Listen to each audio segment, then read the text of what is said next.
रौरे मन के जोहार। तो शोभे कोई कैसन है का आशा करत थी कि तोहिन अपन अपन घर में सुरक्षित होबा और अपन ध्यान देवत होबा और अपन घर वाला मन कर भी ध्यान देवत होबा और बेसिस से पढ़ाई लिखाई भी करत होबा, है नहीं। तो हमके बहुत दिनों से कमेंट आवत रहो कि गद्य और पद पर भी कुछ बताहिन, गद्य और साहित्य के बारे में भी कुछ बताहिन। तो आज हम पद साहित्य के बारे में कुछ जाने कर प्रयास करबई, है ना। ज़्यादा देरी कर क्लास नहीं होता, लेकिन आज हम इन पद और साहित्य कर बारे में आज पढ़ाई करबई और आज हम पद के बारे में देखबई और कल हो सके तो हम गद्य कर बारे में वीडियो लेके आनबई, है ना। तो सबसे पहले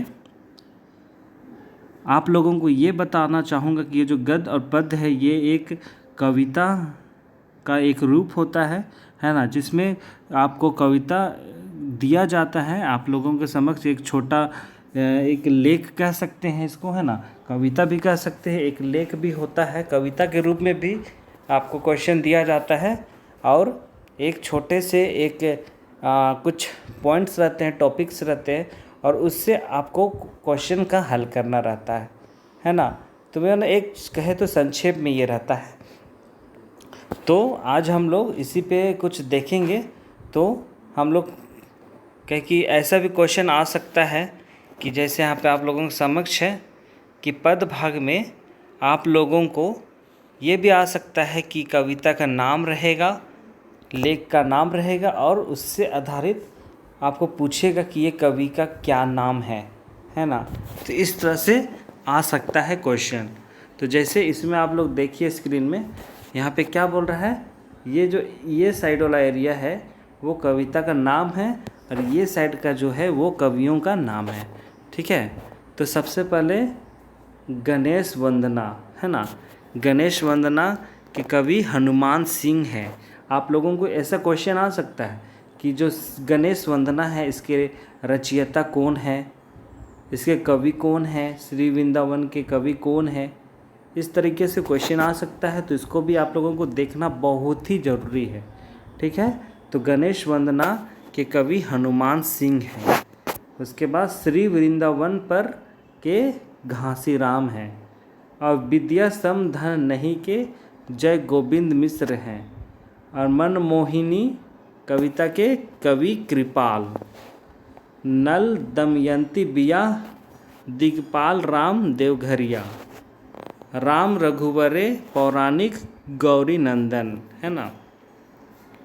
और आगे है बाजा कविता का है अर्जुन सिंह, अल्बर्ट परमवीर अल्बर्ट टेक्का का है शिव अवतार चौधरी, रिंग चिंगिया का है प्रफुल्ल कुमार राय, वसुधा देहू जीवन साहनी उपेंद्र पाल, संगे चलव लाल रणविजय नाथ, सितक बूंद डॉक्टर भुवनेश्वर अनुज। और अगला है बसंत नईमुद्दीन मिर्दाहा, अनमोल धनेंद्र प्रवाही, चांद मुस्काए द्वारिका नाथ सिन्हा, झारखंड वंदना मृत्युंजय नाथ शर्मा, हमरे कर नागपुर महेश्वर दास, बथा शकुंतला मिश्र और जिंदगी जतरा प्रमोद कुमार राय, है ना। तो ये सब जो है ये सब बहुत ही इम्पोर्टेंट है, आप लोगों को क्वेश्चन आ सकता है ना, कि ये कविता के रचयिता कौन है। तो इन बातों को भी आपको याद रखना है और जब भी आप वीडियो को देखते हैं तो इसको हो सके तो पॉज करके अपने कॉपियों में इसे उतार लीजिए, ताकि या फिर स्क्रीनशॉट ले लीजिए ताकि आपको यह याद करने में परेशानी ना हो, ठीक है। अब हम देखते हैं कुछ कविताओं के भाग को, जिसके आधार पे क्वेश्चन किस तरह से आता है उसको हम देखने का प्रयास करेंगे, ठीक है।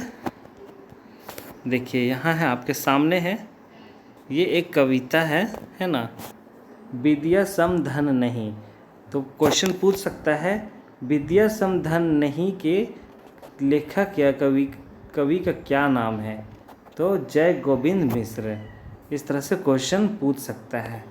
या फिर आपको पूछ दे, जैसे यहाँ पे ये लाइनिंग किया हुआ है, यहाँ पे ये लाइन कि खर्चत अति होवत बड़ी फैलत जिमी विटफ धारी। तो माने इस तरह का लाइन लिखा हुआ रहेगा और आपको पूछ सकता है कि यह जो लाइन है, यह जो पंक्ति है, किस कविता से आधारित है, किस कविता का ये लाइन है या पंक्ति है ना। तो इसको भी ध्यान देना है, ठीक है।